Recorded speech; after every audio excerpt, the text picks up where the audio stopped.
Now it's time for another Board Game Brawl preview with Nick Meanahan, sponsored by BoardGameBliss.com. Hey peeps, today we're going to take a look at a game that is currently seeking funding on Kickstarter. That game is called Hope, and it's from the company Morning Players. Now, Hope is a science fiction game. It takes place in a universe that was mostly peaceful, our universe, except that now there is this dark force called the regression that is starting to tear apart all the different galaxies of the universe. Now, the good news is you can actually help to prevent this from happening by terraforming these uninhabited barren planets across the galaxy. Life sort of forces and fights back the regression. So in that sense, the game is cooperative. However, there can only be one winner at the end of the day, and that makes it semi-cooperative, because you want to be the one that did it the best. You want to put the most pioneers out on the different planets, which will go onto the regression track, which will help keep the regression at bay. And if you have the most pioneers there, you're going to be the winner. However, you might also choose, optionally, to throw another monkey wrench into the works, and that is by having a traitor. One of the players in the game may be a traitor and is working for Nope, an evil organization that wants the regression to happen. But more importantly, hand in hand with that, when that happens, when the regression track gets all the way to the end, is they want to have the most pioneers out in the whole galaxy on all the different tiles. So, probably getting a little bit ahead of ourselves, so let me go ahead and show you how the game works with a prototype version of the game. So, of course, what you see here, take it with a grain of salt, because it may change in the final version, but this should at least give you a good indication of what the game will be like. So we'll take a look at that, and then we're going to come back and discuss it further.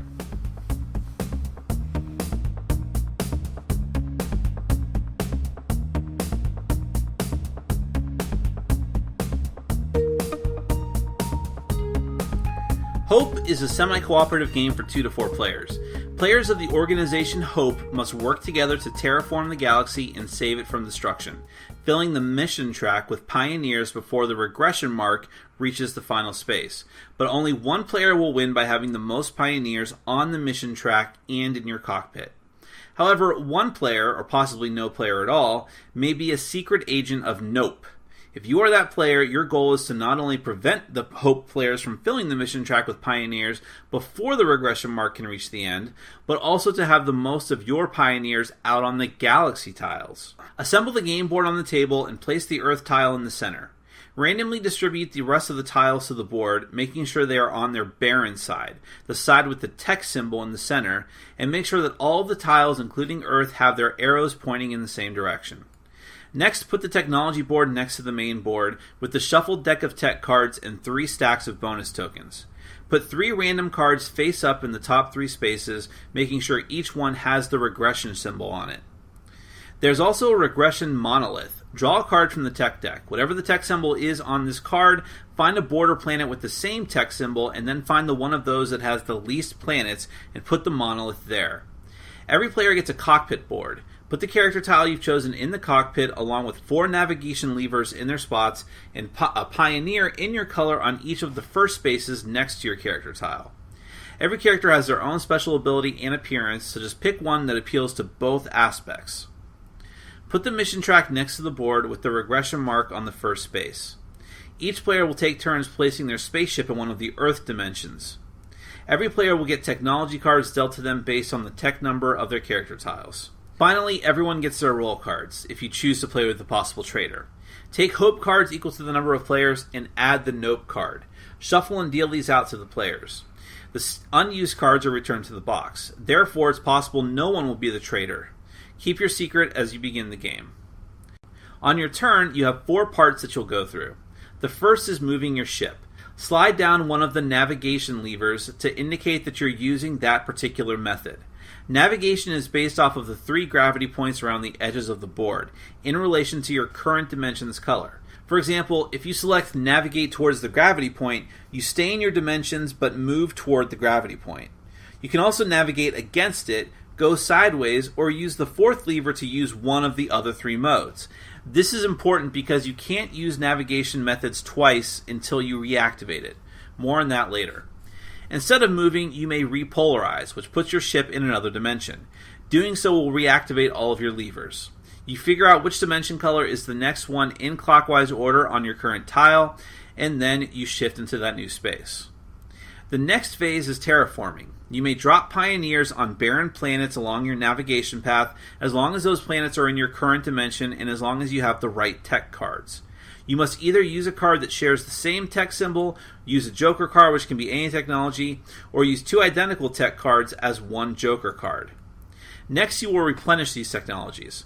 Take the used tech cards and place them face up in one of the empty discard spaces, your choice. You then get to take the tech card that is above it in the lineup. If you did not place a Pioneer on your turn, you get to draw tech back up to your limit. A Galaxy tile becomes stable when there's a Pioneer on each of its planets. If this happens, all of the Pioneers from the planets get placed on the mission track, starting from the left and skipping over the regression marker. When you do this, then place a bonus token in the center of the tile. The next person to travel into this galaxy gets the bonus tile. These can be used at any time and may enable you to do things like draw more tech and take another move action. Next, you can earn medals. Gain medals by either placing a Pioneer on a galaxy that already has other players' Pioneers, in which case take medals equal to that number of players, or take a medal if you're the first person to place a Pioneer on a galaxy tile on the border of the map. During your turn, you can use medals in one of 2 ways. First, you can upgrade. Spend medals to move up the Pioneer to the designated place in your left cockpit and either get 1 additional navigation or polarization. Or by spending the number of medals on the right, you raise your tech level, giving you a higher card limit. Finally, on your turn is mandatory regression. You must do 3 steps in order. First is count the number of regression symbols on all face-up cards in the tech supply. Second, move the regression marker that many spaces ahead. If the marker moves past or lands on the Pioneer track, the regression monolith will annihilate whatever tile it's currently on. Then move clockwise around the board. Or if the marker touches the Pioneer track when there's actually a Pioneer there, nothing happens and the marker just goes on ahead.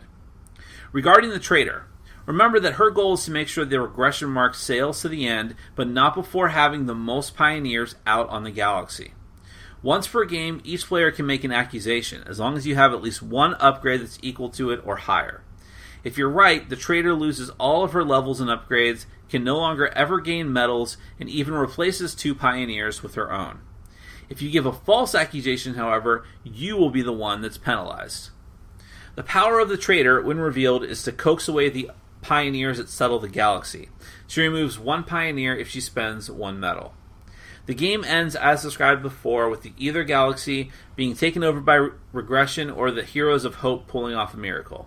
There are several different variants, including adjusted difficulty and bug cards, which will be drawn when a planet is terraformed and can be either good or bad. That is Hope.